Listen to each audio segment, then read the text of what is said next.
Test, test. Hey, lambs. I did say that I was going to drop a Tuesday bonus for you, but then I saw that the Gerhardt Konig trial had started.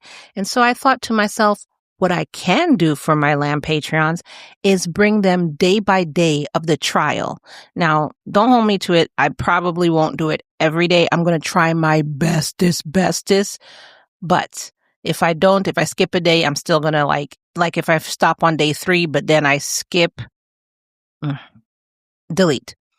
But if I skip a day, like for instance, if today I do day 1, tomorrow I do day 2, but then I skip the next day, then the following day I'll do day 3 like this. So I don't want to say I'm going to bring it to, I don't want to promise that I'm going to bring it to you every single day, but I will try my very, very bestest best. But remember, I have other episodes to write, to record, to edit, to everything like this. So I'm going to try my bestest best. So what I'm going to bring for you is day 1, which is opening statements and also a reminder of this case.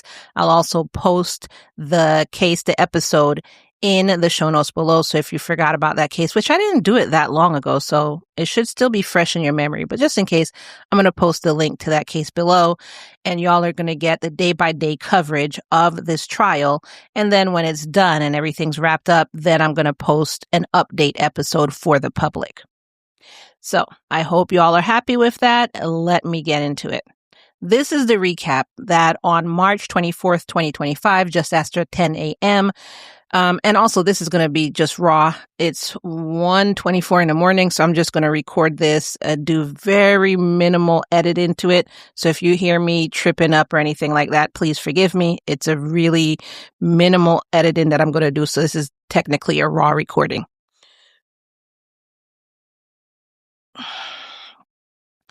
So like I was saying, on March 24th, 2025, just after 10 a.m., 2 women started up a hike along the Palipuka Trail in Oahu. Within minutes, they heard a woman screaming, "Help me, help me!" What they walked into moments later would become the center of this attempted murder trial. Now, this murder trial is happening in Hawaii, so that's where the murder happened, and that's where the trial is unfolding.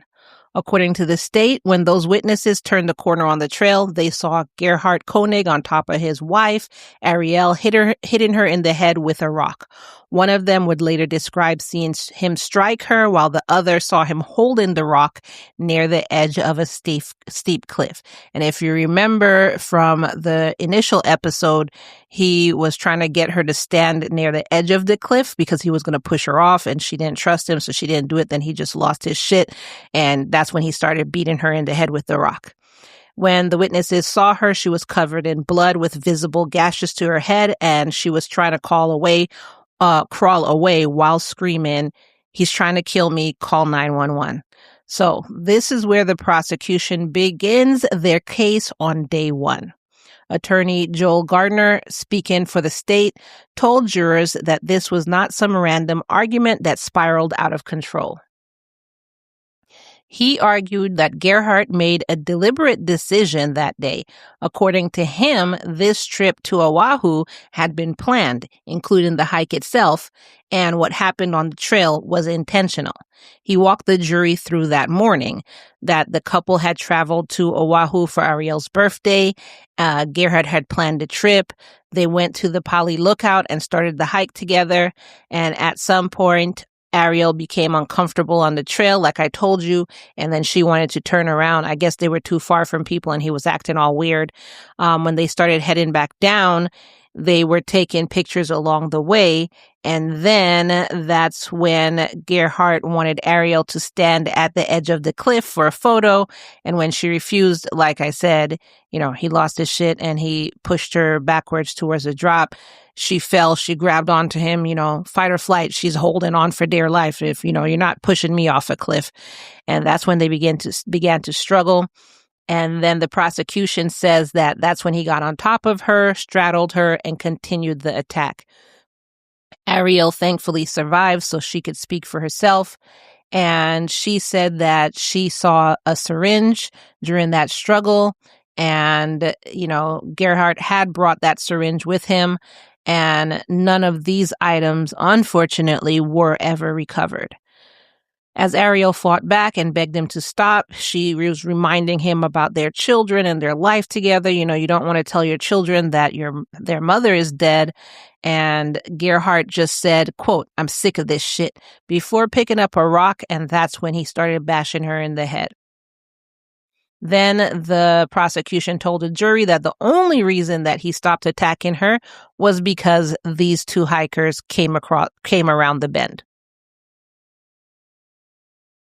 Then Attorney Garner also said that the most important pieces of evidence in this case was that phone call that Gerhardt FaceTimed his adult son and told him, quote, "I'm not going to make it back. I tried to kill Ariel, but she got away." He also told his son that Ariel had been cheating on him for months and said, quote, "I'm at the end of my rope." Attorney Garner said that there was a second phone call where Gerhardt asked if his son had told anyone. So he told his son all this information. Then he's like, "Hey, did you tell anybody what I told you?" And when he found out that Ariel's parents had been contacted, he said that he was going to go jump off a cliff. And then he ended that call saying, quote, "I got to hang up so the police don't find me." After that, Gerhardt disappeared into the forest above the lookout, and police ended up looking for him for about 6 to 8 hours before they spotted him near the road just before the sun went down. And when they called out to him, he ran, but they caught him and arrested him. This is everything that's being told to the jury. Attorney Garner told the jurors, quote, "The defendant consciously and intentionally made a choice on March 24th, 2025 to try to take a life." But the defense obviously came forward with a different story. Attorney Thomas Otake stood up and told jurors that this case could be summed up in 3 words, quote, "unfaithful, unwilling, and untrue."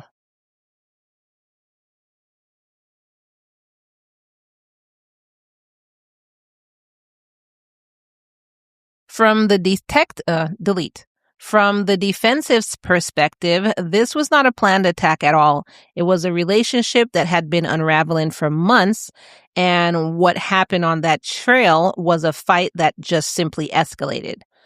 Attorney Otake said that Ariel had been having an affair with a married coworker starting in late 2024, and Gerhardt had discovered it in December, and the couple spent months trying to repair their marriage through counseling.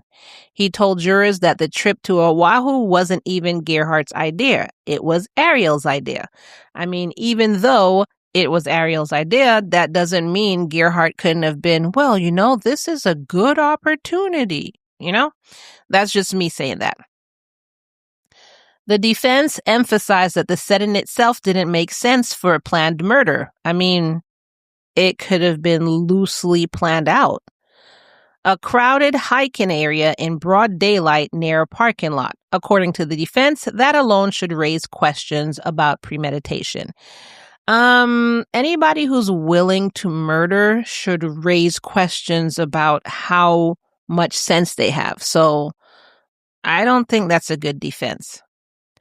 Attorney Otake said the turning point came during a conversation on the hike where Ariel told Gerhardt that she needed to resume working in person, which meant being around the man she had been involved with. That is what triggered an argument. From there, Attorney Otake says Ariel was the one who turned physical first. Really? He told jurors that she pushed Gerhardt near the edge of the ridge and then continued hitting and kicking him once they were on the ground. At some point, he says, she picked up a rock and struck him. Are you serious? Are you kidding me?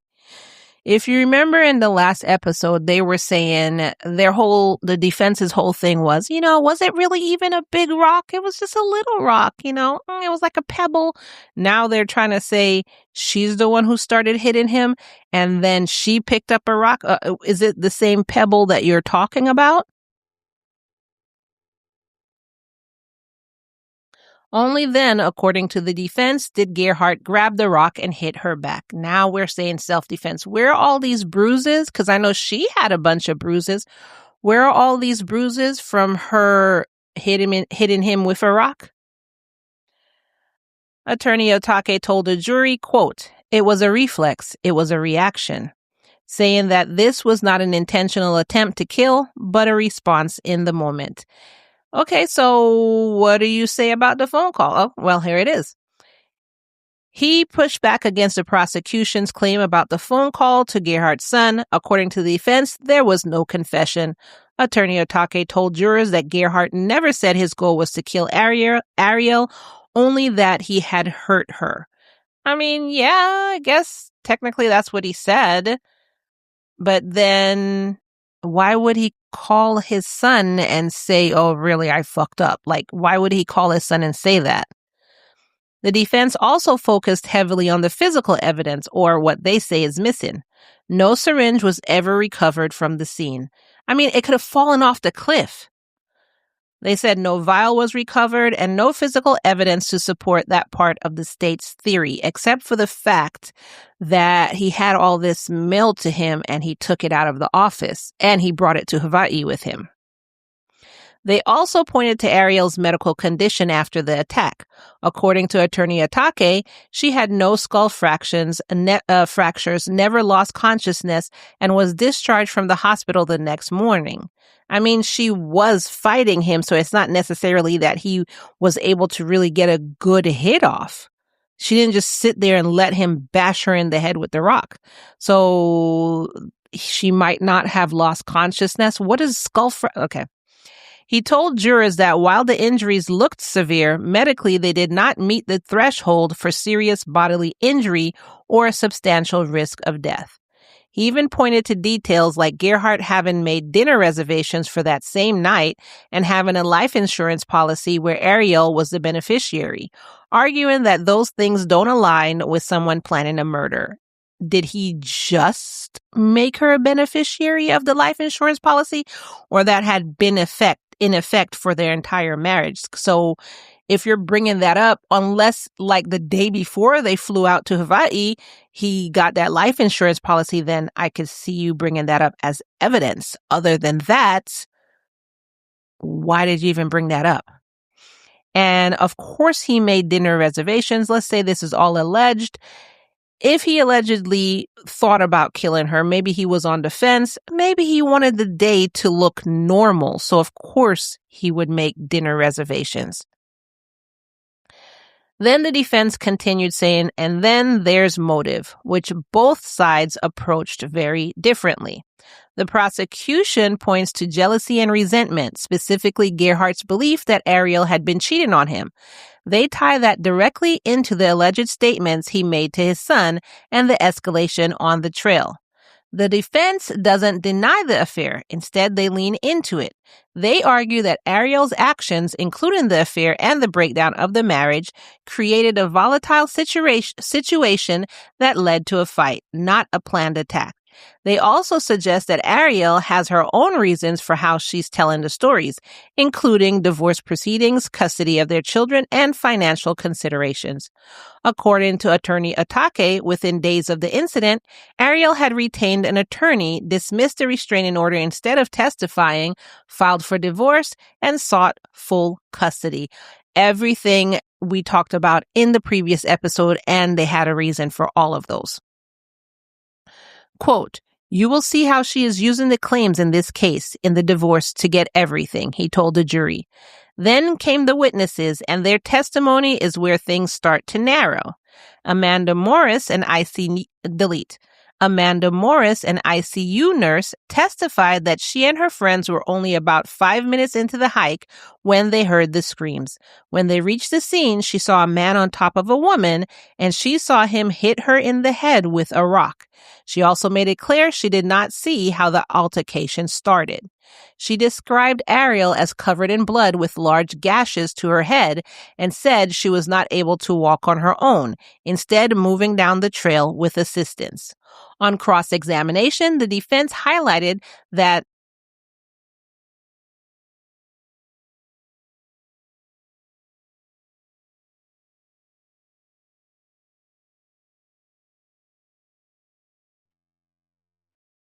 Amanda only saw one strike and confirmed that Ariel never lost consciousness. What does losing consciousness have to do with the price of tea in China? You keep pointing to that. Somebody could allegedly attempt to murder you and you'll never lose conscious. That didn't mean that the person didn't attempt to murder you, allegedly. And of course, she only saw one strike because that's when Gerhardt looked up and saw them and he stopped. The second witness, Sarah Bushesbaum, I don't know how to say her last name. Anyway, she told a similar story about, I'm messing up. She told a similar story as Amanda about hearing the screams and running towards them. She said she saw Gerhardt near the edge of the cliff holding a rock while Ariel was already on her stomach crawling towards them. She testified that Ariel was saying, "Help me, he's trying to kill me, call 911, and described making eye contact with Gerhardt, calling his expression, quote, a cold, motionless stare that made her feel uneasy. Like Amanda, she acknowledged that she did not see how the incident even started. Police testimony was then brought in. Officers canvassed the area for hours, mapping out the trail and searching for evidence. They recovered the rock and found blood on the surrounding bush, but they did not find a syringe, a vial, or several of the personal items the prosecution says was present during the attack. So at this point in the trial, everything comes down to how the jury interprets what happened in those moments on the trail. Now, we're going to play, our little fake LaM jury here. I'm going to say fake because I'm not trying to get in trouble. So pretend that you're on the jury for this trial. And as I bring information every day, you're going to, at the end, give your verdict. So you heard the initial case, and this is day one, where the state is arguing intent. They're saying it was planned, that Gerhardt brought items with him, attempted to push Ariel off a cliff, and then tried to kill her with a rock when that didn't work. And the defense argues that this was just a fight between two people in a failing marriage, and it escalated, and what happened was not an attempt to kill, but a reaction in the moment.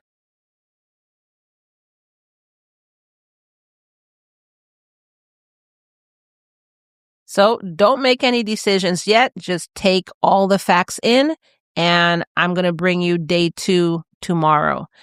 Gerhardt has been held without bail since this incident and faces attempted murder in the 2nd degree, which means that if he is convicted, he could be looking at life in prison. The trial is expected to continue for several weeks, which is why I said I probably won't be able to bring it to you every single day, but I won't skip a day of the trial. I may skip a day in the recording, if you understand what I'm saying. But I'm going to bring you every single day of the trial, and then we're going to make our verdict at the end, and we're going to see if it aligns with what the jury actually comes out with. And during the trial, both Ariel and Gerhardt's son is expected to testify, which will likely become some of the most critical testimony in the entire case. Are you stuck in the chair?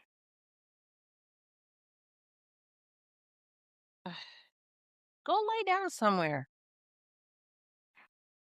Delete.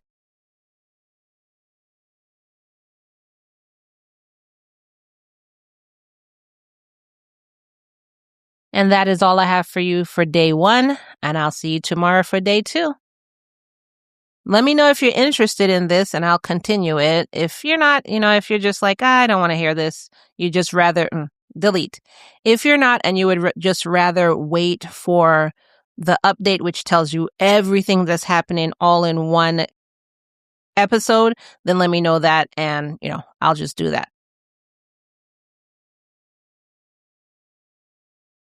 And you'll get the update episode the same time as everybody else.